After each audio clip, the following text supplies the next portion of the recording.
मकान मालकिन अपने ही किराएदार के साथ अपने ही कमरे में 162 वाला प्रोग्राम चला रही थी। तभी अचानक आधी रात को उसकी बेटी वहां पर पहुंच गई और फिर उसने ये सब देख लिया और फिर वो अपनी माँ को उल्टा सीधी बातें सुनाने लगी।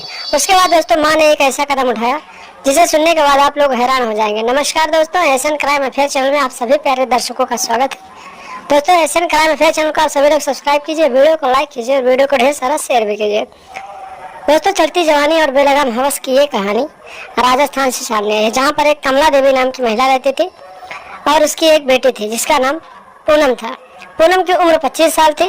कमला देवी का जो पति था एक फैक्ट्री में जॉब करता था और फिर सुबह चला जाता था तो शाम को ही आता था। दोस्तों उसके यहाँ एक लड़का आ गया जिसका नाम इरफान था। इरफान उसके यहाँ कमरे में किराए के मकान में रहने लगा और फिर वही उसके साथ अपना काम करने लगा।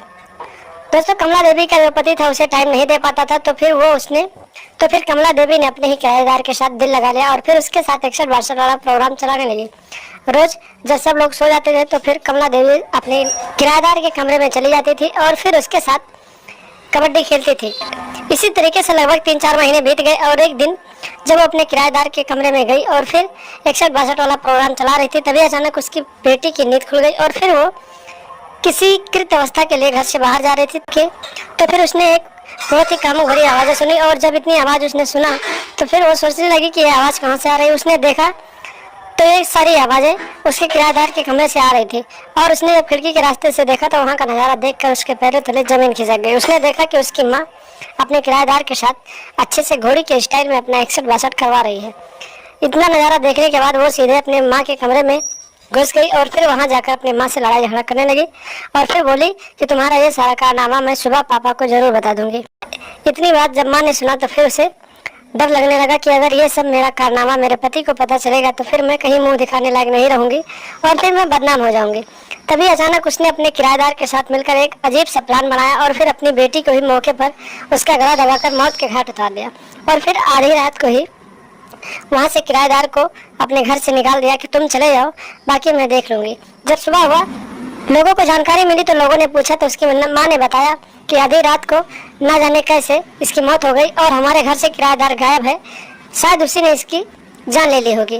पुलिस मौके पर पहुंची और पुलिस ने लाश को कब्जे में लेकर पोस्टमार्टम के लिए भेजा और फिर आगे की छानबीन करने लगी और पुलिस जो थी उस किराएदार की तलाश करने लगी। उसके मोबाइल का लोकेशन देखा गया तो फिर किराएदार को पुलिस ने हिरासत में लिया और फिर उससे पूछताछ करने लगी। पहले तो किराएदार ने कहा कि मैंने कुछ नहीं किया, लेकिन जब पुलिस वालों ने उससे पूरी कहानी पूछी तो किराएदार इरफान ने पूरी कहानी पुलिस वालों को बताया कि मकान मालकिन मेरे कमरे में आती थी और हम दोनों का एक दूसरे के साथ नाजायज संबंध था और उस दिन उसकी बेटी आ गई थी जिसकी वजह से मालकिन ने ही अपनी बेटी का गला दबाकर मौत के घाट उतार दिया था। उसमें मेरी कोई गलती नहीं है। इतनी बात सुनने के बाद पुलिस मालकिन के पास पहुंचती है और कमला देवी को हिरासत में लेती है और फिर कमला देवी और उसके किराएदार दोनों को हिरासत में लेकर थाने ले जाते हैं और वहां पर चार्जशीट लगाकर कोर्ट में पेश करते हैं और फिर कोर्ट में इन दोनों को आजीवन कारावास के लिए सजा सुनाई जाती है और फिर इन दोनों को जेल में डाल दिया जाता है। तो दोस्तों आप लोग भी सतर्क रहें, सावधान रहें। अगर कहीं भी आप अपने घर से बाहर जाते हैं, किसी के यहाँ किराए पर कमरे लेकर रहते हैं तो फिर उनसे सावधान रहें, क्योंकि कुछ औरतें ऐसी हैं जो आपराधिक मानसिकता रखती हैं और उनके दिमाग में हवस का भूत सवार रहता है। तो उनसे सावधान रहें, सतर्क रहें, अपने आप को सुरक्षित रखें, अपने घर परिवार को सुरक्षित रखें और अपने यार दोस्तों को भी सावधान रखें और लगातार हमारे साथ बने रहें। हमारे चैनल को सब्सक्राइब कर लें और हमेशा देखते रहें एशियन क्राइम अफेयर।